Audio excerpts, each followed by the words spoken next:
Hello everyone, कैसे हैं आप सभी लोग। तो वेलकम करती हूँ आज के ब्लॉग में।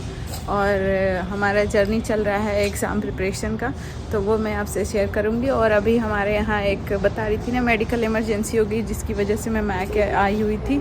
तो हमारी जो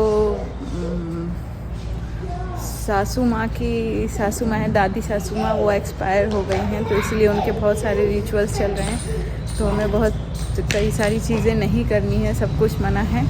फिर भी मैं अपनी स्टडी जितनी हो पा रही है उतना कर रही हूँ, क्योंकि हमें एग्ज़ाम क्वालिफाई ही करना है कैसे भी। करने के बाद फिर मैं बैठ गई थी पढ़ने के लिए। और मैंने आज सोचा था कि आज मैं पहले प्रीवियस ईयर के क्वेश्चंस कंप्लीट करूँ, क्योंकि कई सारे ईयर के क्वेश्चंस मुझे कंप्लीट करने थे। मैंने अभी एक ही साल का क्वेश्चन पेपर अच्छे से एनालिसिस किया था, वो मैंने आपको वीडियो शेयर भी की थी। अगर आप लोगों को और भी ईयर के एनालिसिस चाहिए पेपर्स के कि किस सेक्शन से कितने क्वेश्चंस पूछे गए हैं, तो आप लोग कमेंट बॉक्स में लिखना। मैंने एनालिसिस किया हुआ है, पर उस वीडियो पे बहुत ज़्यादा कमेंट नहीं आए थे, तो इसलिए मैंने फिर नेक्स्ट वीडियो उस एनालिसिस पे नहीं बनाया है। अगर आप लोग इंटरेस्टेड हो तो कमेंट में ज़रूर करना, मैं नेक्स्ट वीडियो में शेयर कर दूँगी। और फिर इस तरह मैं अपने प्रैक्टिस सेट मीन्स जो प्रीवियस ईयर के पेपर्स हैं उनको करने के लिए बैठ गई थी। और एक बार में तो सारे ही क्वेश्चंस मीन्स दिमाग से निकल जाते हैं, तो फिर उसको 2-3 बार ही करना होगा।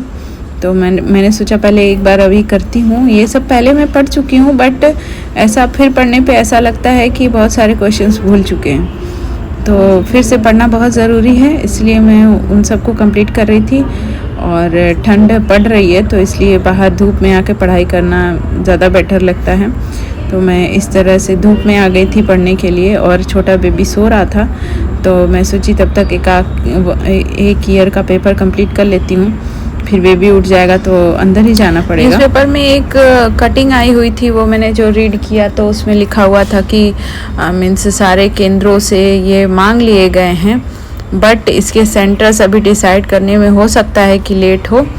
बट हमें इससे कोई फ़र्क नहीं पड़ना चाहिए, हमें अपना टारगेट 3 मंथ्स का ही लेके चलना है। अगर ऐसा लोग संभावना दिखा रहे थे कि ये एग्ज़ाम अप्रैल से होकर मार्च में भी हो सकता है, बट उससे हमें कोई भी मीन्स माइंड में कोई भी डिस्ट्रैक्शन नहीं लाना चाहिए।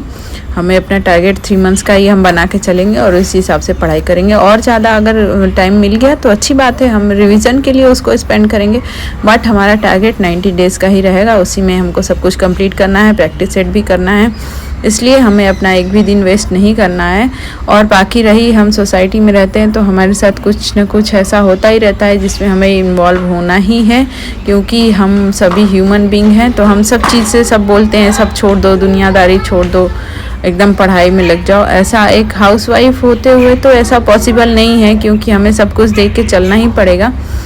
तो ठीक है, हम अगर हमारा टाइम वेस्ट हुआ है तो हम उसको कभी इस मतलब सिलेबस को कवर करके, या जब खाली समय मिल रहा है तो उस टाइम को अपने स्टडी स्लॉट को बढ़ा के उसको कंप्लीट कर सकते हैं। और मैं एक मदर हूँ और हाउसवाइफ के साथ साथ मदर भी हूँ, तो मैं हर दिन टाइम टेबल के हिसाब से ही नहीं चल पाती हूँ।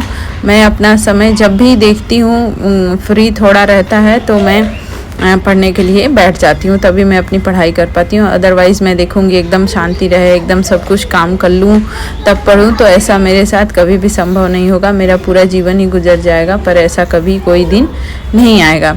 इसीलिए मैं जो इम्पॉर्टेंट वर्क्स होते हैं, और मेरे हस्बैंड भी मुझे बार बार कहते हैं कि जो ज़रूरी काम है पहले उसको करो और फिर उसके बाद पढ़ाई करो, और सारे काम को थोड़े बाद में भी कर सकते हो।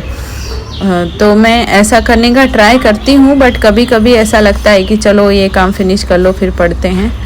बट मैं अपना बिहेवियर चेंज कर रही हूँ, अब पढ़ाई को प्रायोरिटी दे रही हूँ। और बाकी तो सब कुछ रिज़ल्ट ही बताएगा, जब रिज़ल्ट आएगा तभी पता चलेगा कि किसकी मेहनत कहाँ तक सफल हुई। और बाकी हमारा कर्म है मेहनत करना, तो हम वो ज़रूर करेंगे। और रिज़ल्ट के भरोसे पे तो बैठ नहीं सकते, तो इसलिए हम अपना पढ़ाई ही कंप्लीट करते रहते हैं। तो चलिए फिर, आई होप कि आप सभी लोग भी मोटिवेटेड होंगे और अपनी पढ़ाई को कर रहे होंगे।